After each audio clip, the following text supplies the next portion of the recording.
Hi ಎಲ್ರಿಗೂ ನಮಸ್ಕಾರ. News 18 ಕನ್ನಡದ ಡಿಜಿಟಲ್ ಕಾಂಟೆಂಟ್ಗೆ ಸ್ವಾಗತ. ನಾನು ಸುನೀಲ್ ಗೌಡ.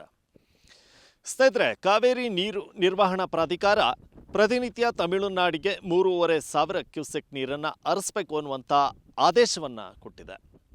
ಆದರೆ KRS ಡ್ಯಾಮ್ನಲ್ಲಿ ಪ್ರತಿನಿತ್ಯ 3,500 ಕ್ಯೂಸೆಕ್ ನೀರನ್ನು ತಮಿಳುನಾಡಿಗೆ ಬಿಡಲಿಕ್ಕೆ ನಿಜಕ್ಕೂ ನೀರಿದೆಯಾ ಅನ್ನುವಂಥ ಪ್ರಶ್ನೆ ಎಲ್ಲರಲ್ಲೂ ಕೂಡ ಕಾಡ್ತಾ ಇದೆ. ಹಾಗಿದ್ರೆ KRS ಡ್ಯಾಮ್ನಲ್ಲಿ ಇರುವಂಥ ಸ್ಥಿತಿಗತಿಗಳ ಬಗ್ಗೆ ಎಕ್ಸ್ಪ್ಲೈನನ್ನು ಮಾಡ್ತೀನಿ. ಅದಕ್ಕಿಂತ ಮುಂಚೆ ನೀವಿನ್ನೂ ಕೂಡ ನಮ್ಮ ಫೇಸ್ಬುಕ್, ಯೂಟ್ಯೂಬ್ ಹಾಗೂ ಇನ್ಸ್ಟಾಗ್ರಾಮನ್ನು ಫಾಲೋ ಮಾಡ್ತಾ ಇಲ್ಲ ಅಂತಂದರೆ ಮಾಡಿ ಅಂತ ಹೇಳ್ತಾ, ಹೌದು ಸ್ನೇಹಿತರೆ, ಕಾವೇರಿ ನೀರು ನಿರ್ವಹಣಾ ಪ್ರಾಧಿಕಾರ ಪ್ರತಿನಿತ್ಯ ತಮಿಳುನಾಡಿಗೆ 3,500 ಕ್ಯೂಸೆಕ್ ನೀರನ್ನು ಹರಿಸಬೇಕು ಅನ್ನುವಂಥ ಸೂಚನೆಯನ್ನು ಕೊಟ್ಬಿಟ್ಟಿದೆ. ಈ ಸೂಚನೆ ರಾಜ್ಯ ಸರ್ಕಾರವನ್ನು ಇಕ್ಕಟ್ಟಿಗೆ ಸಿಲುಕಿಸುವಂಥ ಕೆಲಸವನ್ನು ಕೂಡ ಮಾಡಿಬಿಟ್ಟಿದೆ. ಯಾಕೆಂತಂದರೆ ಪ್ರಸ್ತುತ KRS ಡ್ಯಾಮ್ನಲ್ಲಿ 91 ಅಡಿ ಅಷ್ಟೇ ನೀರಿರ್ತಕ್ಕಂಥದ್ದು. ಅಂದರೆ ಗರಿಷ್ಠ ಮಟ್ಟ 124.80 ಅಡಿಗಳಿರ್ತಕ್ಕಂಥ ಡ್ಯಾಮ್ನಲ್ಲಿ ಈಗ 91 ಅಡಿ ಅಷ್ಟೇ ನೀರು ಇರ್ತಕ್ಕಂಥದ್ದು. ಇನ್ನು TMC ಲೆಕ್ಕಾಚಾರದಲ್ಲಿ ನೋಡೋದೇ ಆದರೆ ಸುಮಾರು 17 TMC ಅಷ್ಟು ನೀರು ಮಾತ್ರ ಸಂಗ್ರಹ ಆಗಿರ್ತಕ್ಕಂಥದ್ದು. ಇನ್ನು ಪ್ರತಿನಿತ್ಯ 3,500 ಕ್ಯೂಸೆಕ್ ನೀರನ್ನು ತಮಿಳುನಾಡಿಗೆ ಹರಿಸಿಬಿಟ್ರೆ ಅಲ್ಲಿಗೆ 15 ದಿನಗಳ ಕಾಲ ನೀರು ಹರಿತು ಅಂತಂದರೆ 4.5 TMC ಅಷ್ಟು ಡ್ಯಾಮ್ನ ನೀರು ಖಾಲಿ ಆಗಿಬಿಡುತ್ತೆ.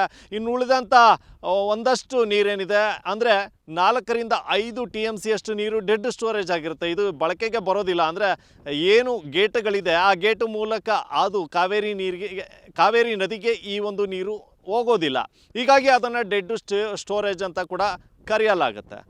ಸೊ ಈಗಿರುವಾಗ ನಮಗೆ ಸಿಗುವಂಥದ್ದು ಒಂದು 5ರಿಂದ 6 TMC ಅಷ್ಟು ನೀರು ಮಾತ್ರ ಬಳಕೆಗೆ ಸಿಗುತ್ತೆ. ಇಂಥ ಸಂದರ್ಭದಲ್ಲಿ ಹೇಗಪ್ಪ ಈ ನೀರನ್ನು ಕುಡಿಯೋದಕ್ಕೆ ಬಳಸೋದು ಅನ್ನುವಂಥ ಪ್ರಶ್ನೆ ಈಗ ಎದ್ದಿರುವಂಥದ್ದು.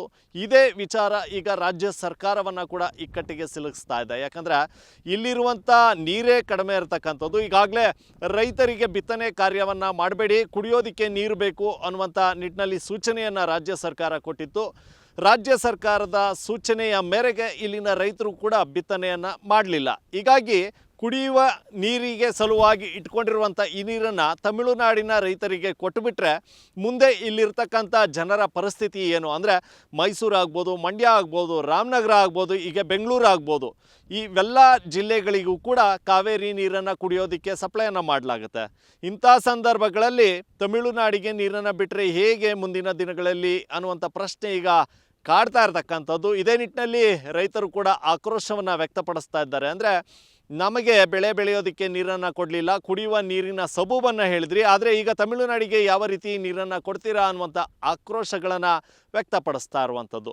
ಇನ್ನು ಮತ್ತೊಂದು ಕಡೆ ಪ್ರಾಧಿಕಾರಕ್ಕೆ ಅಧಿಕಾರಿಗಳು ಮಾಹಿತಿ ಅಂದರೆ ಡ್ಯಾಮ್ನಲ್ಲಿರ್ತಕ್ಕಂಥ ಸ್ಥಿತಿಗತಿಗಳ ಬಗ್ಗೆ ಮಾಹಿತಿಯನ್ನು ಕೊಡೋದ್ರಲ್ಲಿ ಎಲ್ಲೋ ಒಂದು ಕಡೆ ಎಡವಿದ್ರ ಅನ್ನುವಂಥ ಪ್ರಶ್ನೆ ಕೇಳಿಬರ್ತಾ ಇದೆ. ಯಾಕಂದರೆ ಇದುವರೆಗೂ ಕೂಡ ಕಾವೇರಿ ನೀರು ನಿರ್ವಹಣಾ ಪ್ರಾಧಿಕಾರದಿಂದ ರಾಜ್ಯದ ಪರವಾಗಿ ಆದೇಶ ಬಂದಂಥ ಒಂದೇ ಒಂದು ಸಣ್ಣ ಉದಾಹರಣೆ ಕೂಡ ಇಲ್ಲ. ಹೀಗಾಗಿ ಇಲ್ಲಿನ ಅಧಿಕಾರಿಗಳು ವಸ್ತುಸ್ಥಿತಿಗಳ ಬಗ್ಗೆ ಅಂದರೆ ಡ್ಯಾಮ್ನಲ್ಲಿರ್ತಕ್ಕಂಥ ನೀರಿನ ಮಟ್ಟದ ಬಗ್ಗೆ, ಇಲ್ಲಿರ್ತಕ್ಕಂಥ ಕುಡಿಯುವ ನೀರಿನ ಬಗ್ಗೆ ಮನವರಿಕೆಯನ್ನು ಮಾಡಿಕೊಡುವಲ್ಲಿ ಎಲ್ಲೋ ಅಧಿಕಾರಿಗಳು ಎಡವಿದ್ದಾರೆ ಅನ್ನುವಂಥ ಆಕ್ರೋಶವನ್ನು ರೈತರು ವ್ಯಕ್ತಪಡಿಸ್ತಾ ಇದ್ದಾರೆ. ಹೀಗಾಗಿ ಪ್ರಾಧಿಕಾರಕ್ಕೆ ಮೇಲ್ಮನವಿಯನ್ನು ಹೋಗಿ ಮತ್ತೆ ಮನವರಿಕೆಯನ್ನು ಮಾಡಿಕೊಡುವಂಥ ಕೆಲಸವನ್ನು ಮಾಡಬೇಕು ಅನ್ನುವಂಥ ನಿಟ್ಟಿನಲ್ಲಿ ರೈತರು ಹೇಳ್ತಾ ಇರತಕ್ಕಂಥದ್ದು. ಮತ್ತೊಂದು ಕಡೆ ರಾಜ್ಯ ಸರ್ಕಾರ ಈಗ ಮತ್ತೆ ಪ್ರಾಧಿಕಾರಕ್ಕೆ ಮೇಲ್ಮನವಿ ಹೋಗುತ್ತಾ ಅಥವಾ ಈಗಾಗಲೇ ಆದೇಶವನ್ನು ಏನು ಕೊಟ್ಟಿದೆ ತಮಿಳುನಾಡಿಗೆ ನೀರನ್ನು ಬಿಡಬೇಕು ಅಂತ, ಆ ಆದೇಶದ ಹಿನ್ನೆಲೆಯಲ್ಲಿ ಏನಾದರೂ ರಾಜ್ಯ ಸರ್ಕಾರ ತಮಿಳುನಾಡಿಗೆ ನೀರನ್ನು ಬಿಡುತ್ತಾ ಅನ್ನುವಂಥ ಕುತೂಹಲಗಳು ಈಗ ಕಾಡ್ತಾ ಇರ್ತಕ್ಕಂಥದ್ದು. ಅದೇನೇ ಆಗಲಿ, ಸದ್ಯಕ್ಕೆ ಮಂಡ್ಯದಲ್ಲಿ ಕಾವೇರಿ ಕಾವು ಹೆಚ್ಚಾಗ್ತಾ ಇದೆ. ರೈತರು ರಸ್ತೆಗೆ ಇಳಿದು ಹೋರಾಟವನ್ನು ಮಾಡ್ತಾ ಇದ್ದಾರೆ. ಯಾವುದೇ ಕಾರಣಕ್ಕೂ ಕೂಡ ತಮಿಳುನಾಡಿಗೆ ನೀರನ್ನು ಬಿಡೋದಕ್ಕೆ ನಾವು ಬಿಡೋದಿಲ್ಲ ಅನ್ನುವಂಥ ಆಕ್ರೋಶಗಳನ್ನು ವ್ಯಕ್ತಪಡಿಸ್ತಾ ಇರುವಂಥದ್ದು. ಸದ್ಯಕ್ಕೆ ರಾಜ್ಯ ಸರ್ಕಾರ ಇಕ್ಕಟ್ಟಿಗೆ ಸಿಲುಕಿದೆ. ಒಂದು ಕಡೆ ತಮಿಳುನಾಡಿಗೆ ನೀರನ್ನು ಬಿಡಬೇಕಾ ಅಥವಾ ಮೇಲ್ಮನವಿ ಹೋಗಿ ಮತ್ತೆ ಮನವರಿಕೆಯನ್ನು ಮಾಡಿಕೊಡುವಂಥ ಅಂದರೆ ಕಾವೇರಿ ನೀರು ನಿರ್ವಹಣಾ ಪ್ರಾಧಿಕಾರಕ್ಕೆ ಮನವರಿಕೆಯನ್ನು ಮಾಡುವಂಥ ಕೆಲಸವನ್ನು ಮಾಡಬೇಕಾ ಅನ್ನುವಂಥ ಇಕ್ಕಟ್ಟಿನಲ್ಲಿರ್ತಕ್ಕಂಥದ್ದು. ಸದ್ಯಕ್ಕೆ ರಾಜ್ಯ ಸರ್ಕಾರ ಯಾವ ನಿಲುವನ್ನು ತೆಗೆದುಕೊಳ್ಳುತ್ತೆ ಅನ್ನುವಂಥದ್ದನ್ನ ಕಾದು ನೋಡಬೇಕಾಗಿದೆ. ನಿರ್ಭೀತ, ನಿಷ್ಪಕ್ಷಪಾತ, ವಿಶ್ವಾಸಾರ್ಹ ಸುದ್ದಿಗಳಿಗೆ ಮತ್ತೊಂದು ಹೆಸರಾಗಿರುವಂತ ನ್ಯೂಸ್ 18 ಕನ್ನಡ ಈಗ ಆಪ್ನಲ್ಲೂ ಲಭ್ಯವಿದೆ. ದಯವಿಟ್ಟು ಇಲ್ಲಿರುವ QR ಕೋಡ್ ಅನ್ನ ಸ್ಕ್ಯಾನ್ ಮಾಡಿಕೊಂಡು ಆಪ್ ಅನ್ನ ಡೌನ್ಲೋಡ್ ಮಾಡೋದಕ್ಕೆ ಮರಿಬೇಡಿ. ನಿಮ್ಮ ಬೆಂಬಲ ಹೀಗೆ ಸದಾ ನಮ್ಮೊಂದಿಗಿರಲಿ. ಧನ್ಯವಾದ.